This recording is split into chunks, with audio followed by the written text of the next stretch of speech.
조갑제 TV 시청자 여러분 안녕하십니까? 박근혜 전 대통령은 현재 1년 8개월째 서울구치소에서 구속 수감되어 있습니다. 희한한 것은 아직도 이분이 유죄 확정 판결을 받은 분이 아니란 사실입니다. 그러면 무죄 추정 원칙이라는 근대 사법제도의 대원칙에 입각해서 무죄인으로 추정되어야 합니다. 무죄인으로 추정된다는 것은 불구속 재판을 받아야 한다는 뜻입니다. 1년 8개월 동안 재판을 했는데 아직 확정 판결이 나오지 않았습니다. 구속 재판을 1년 8개월째 하고 있습니다. 이것이 인권유린 아니고 뭡니까? 그런데 더구나 구속기한을 계속 판사들이 연장을 하고 있습니다. 작년 10월에 6개월 구속기한이 끝났으면 풀어줘야죠. 그 다음에 불구속 재판을 받아야 되는 거 아닙니까?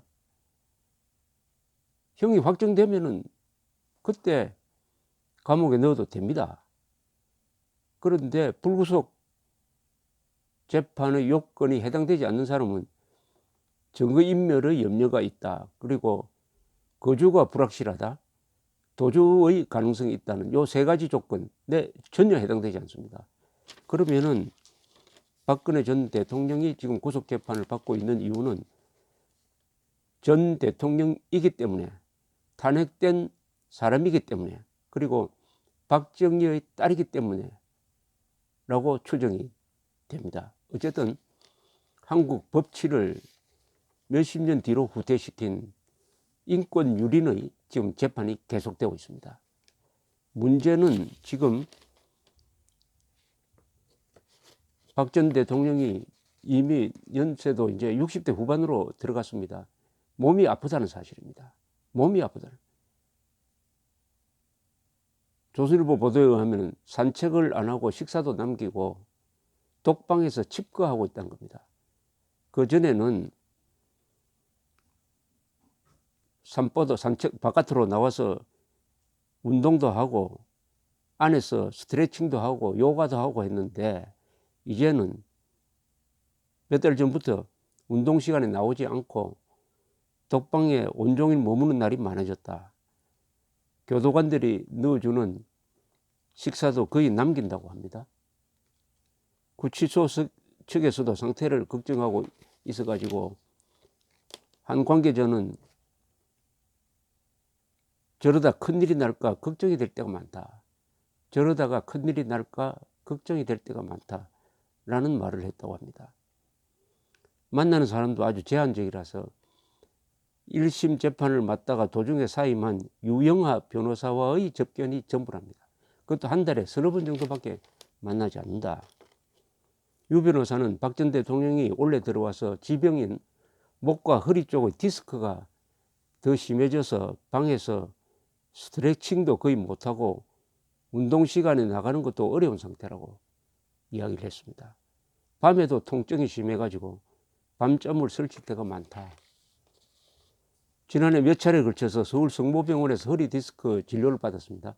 올해 들어서는 더 악화되어 가지고 4번에 걸쳐서 이 병원을 찾아 통증 완화 주사를 맞았답니다. 박 전 대통령 건강이 악화되자 최근 서울구치소 보안계장은 하루에 한 번씩 유 변호사에게 전화를 걸어 박 전 대통령 상태를 알려준다고 합니다. 유 변호사는 최근 구치소 측에 큰 병원에서 제대로 된 치료를 받게 해달라고 요청했는데 아직 답이 없다는 겁니다. 유 변호사의 이야기는 구치소 측이 박 전 대통령에 대해 장시간 통원 치료를 자주 받도록 해주면 특혜 논란이 일 수 있다는 점을 걱정하는 것 같다. 이건 지금 특혜가 아니라 특별하게 지금 인권을 유린하고 있는 거 아닙니까? 정치적으로 사망 선고가 난 사람이니까 이렇게 인권 유린해도 괜찮다. 문재인 박근혜 전 대통령을 밀어낸 그 자리에 문재인 대통령이 들어서고 지금 북한에서 김정은과 만나서 웃고 환영을 받고 있는데 박근혜 전 대통령이 왜 여기에 들어가 있느냐. 그 한 이유가 박근혜 전 대통령은 김정은에게 엄정한 자세를 취하고 김정은 정권을 붕괴시키려고 했다는 것과 관계가 있지 않느냐. 그래서 이병기 국정원장, 이병호 국정원장, 남재준 국정원장, 세 국정원장이 지금 감옥에 가 있는 것도 김정은에 대한 엄정한, 김정은과 김정은 추종 세력에 대한 엄정한 자세 때문이 아니냐. 박근혜 전 대통령이 지금 감옥에 있는 것도 그런 차원에서 이해해야 되는 것 아니냐. 이념적으로 해결해. 지금 대한민국 남북한이 김일성 세력에 의해서 주도되고 있는 것 아니냐. 이런 의심을 자초하는 현상이 지금 한반도 전역에서 벌어지고 있는데, 그 가운데 한가운데 지금 박 전 대통령이 있습니다. 놀라운 사실은 박근혜 전 대통령에 대한 명백한 형사소송법 위반, 인권유린에 대해서 검사, 판사는 물론이고 변호사 단체가 침묵하고 있다는 사실입니다. 변호사의 존재 이유가 인권 보호 아닙니까? 그 인권이 박근혜 대통령에게는 존재하지 않는다고 본다면은 대한민국의 법치는 특정한 계급을 위해 봉사하는 계급 투쟁론에 기초한 법치가 되어가고 있다. 이렇게 보게 만듭니다.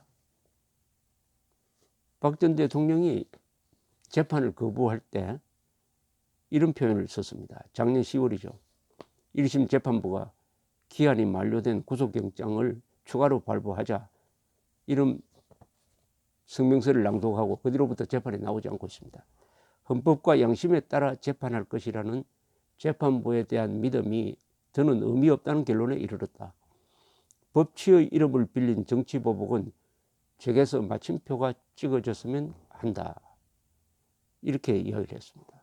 그래도 재판은 계속 진행되어 가지고 지난 8월 24일에는